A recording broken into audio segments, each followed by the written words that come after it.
Petit récapitulatif rapide de mon année 2019.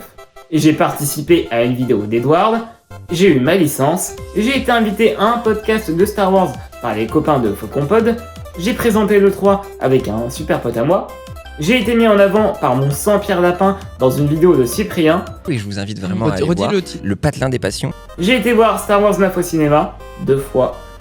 Et j'ai été invité à rejoindre de manière officielle l'équipe du podcast de Star Wars par les copains de Faucon Pod. Mince, il manque un truc. Bonne année à vous déjà, pour commencer.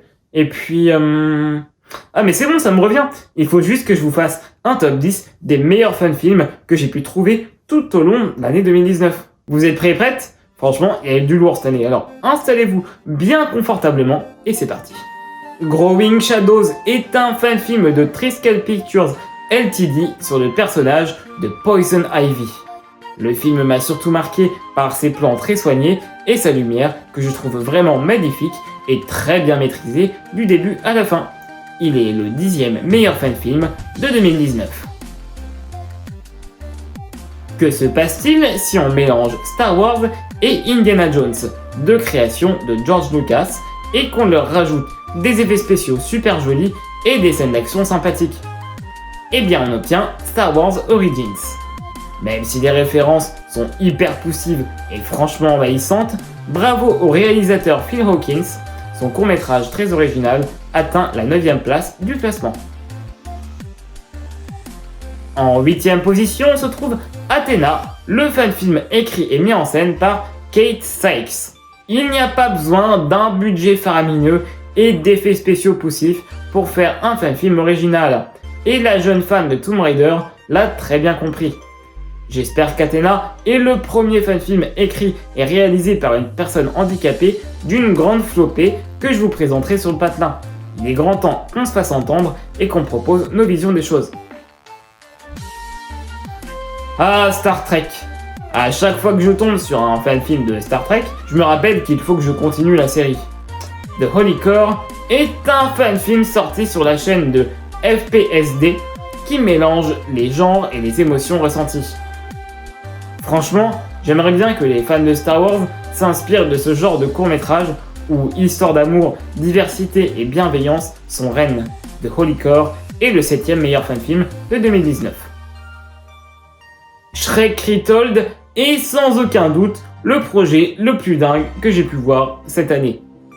Imaginez le film Shrek, mais réalisé par plus de 200 personnes avec plus de 200 styles différents.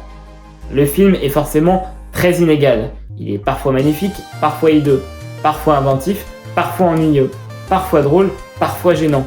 Mais c'est ça qui est génial. En combinant les savoir-faire, les moyens et les créativités des gens, on parvient à réaliser de grandes choses et à se hisser donc à la 6e place du classement. Sweet Thing, A Samurai Jack Story se hisse à la 5e place du classement des meilleurs fan-films de l'année 2019. C'est un film très original qui se base sur un personnage secondaire d'un épisode seulement du dessin animé Samurai Jack. Et l'esthétique entre animation et prise de vue réelle est vraiment folle. Bravo à Cinemark Productions, c'est l'un des projets les plus ambitieux que j'ai pu voir cette année. Je vous avoue qu'Harry Potter, ça me manque un peu. J'ai été un immense fan de la saga dans mon enfance et adolescence. Heureusement que les fans sont là, puisque la réalisatrice de Muggleflix, Callie Bailey, nous régale de l'excellentissime Neville Londubat et la sorcière noire. Traduit entièrement en français, le court-métrage nous raconte le sacrifice des parents de Neville Londubat face à la terrible Bellatrix Lestrange et toute sa troupe. C'est super émouvant, très joli, très bien joué et vraiment intéressant si on aime bien le lore de la saga. Félicitations à toute l'équipe, c'est le 4e meilleur fan-film de l'année 2019.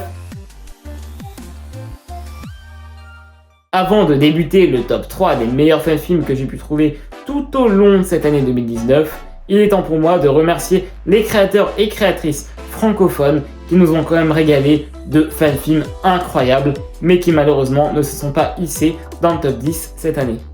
Tragedy of the Chosen One de Ian Luke est un film d'animation sur Kylo Ren vraiment sympa et hyper ambitieux qu'on ne peut qu'admirer. Pursuit qui nous vient de la chaîne Fizz, nous montre un duel de sorciers très stylisé qui possède des effets spéciaux super convaincants. On a eu également en 2019 le premier épisode de la série Batman Savage de The Cave, qui possède quant à lui une chorégraphie turbo-violente et réaliste et un costume du Chevalier Noir très original. À côté, pas d'énormes combats ou de violence pour Hypnose Film, qui, avec le fantôme de Serdaigle, nous raconte l'histoire tragique de la famille Serdaigle d'une manière joliment théâtrale. Et enfin, vous devez vous en douter, j'ai très hâte d'enfin poser mes yeux sur Défiance, le prochain fan-film de DC Shorts, qui me vend beaucoup plus de rêves que le film Joker, sorti au cinéma il y a quelques mois. Ceci étant fait, voici venu le moment que vous attendiez tous, le top 3 des meilleurs fan-films de 2019. Qui aurait cru que je parlerais un jour d'une comédie musicale sur le patelin des passions? Autant je suis vraiment pas un consommateur de ce genre, autant le film en 3 parties Afro Samurai Champloo mélange à merveille rap et manga. Il est le 3e meilleur fan-film de l'année 2019. Les chorégraphies sont incroyables et sincèrement, ça pète vraiment la classe de voir s'affronter les personnages de Mugen et Afro sur des musiques hip-hop de l'artiste Martin. Je pourrais aussi m'attarder sur les choix visuels du film, mais la vérité, arrêtez de m'écouter et foncez voir ça. C'est un chef-d'œuvre qui sort de nulle part et qu'on voit jamais. Félicitations à toute la Team Red. Sisters of House Black est le fameux film de 40 minutes sur les sœurs de la Maison Black dans l'univers de Harry Potter. Pour le coup, le film de Kelsey Allison est beaucoup moins accessible que le film dont je vous ai parlé juste avant. Mais bon sang qu'il est bien. C'est joli, terriblement bien joué, les costumes sont incroyables et l'histoire est vraiment chouette et tient la route malgré les nombreuses ellipses. Honnêtement, ça fait très longtemps que je n'avais pas vu un projet de cette envergure si bon dans tous les domaines, tant dans l'écriture que dans le jeu d'acteur ou les scènes d'action. Et ça fait beaucoup de bien.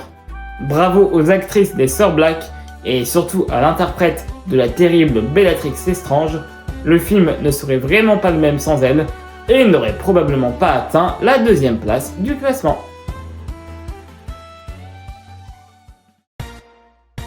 Static Shock est le meilleur fan-film de l'année 2019.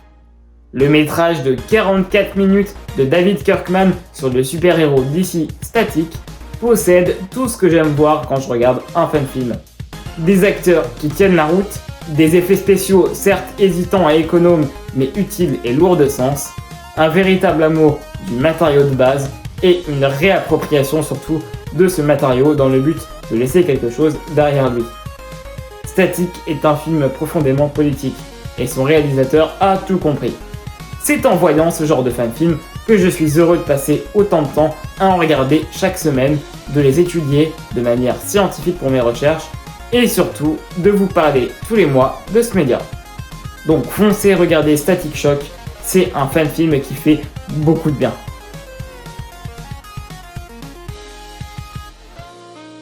Et voilà, le top 10 des fan-films de l'année 2019 est enfin terminé. J'espère qu'il vous aura plu. Naturellement, vous pouvez aller voir tous les fan-films dont j'ai parlé qui se trouvent dans la description de la vidéo. Donc vous cliquez sur le lien qui vous intéresse et vous allez voir les fan-films. Je vous les conseille tous parce qu'ils sont vraiment super bien. Et vraiment, encore une fois, merci à vous d'être là. Ça me fait beaucoup de bien d'avoir un endroit où parler de mes passions sur internet, d'avoir mon petit patelin en fait, si je puis dire. Et merci à vous d'être là. Bisous à tous et bonne année.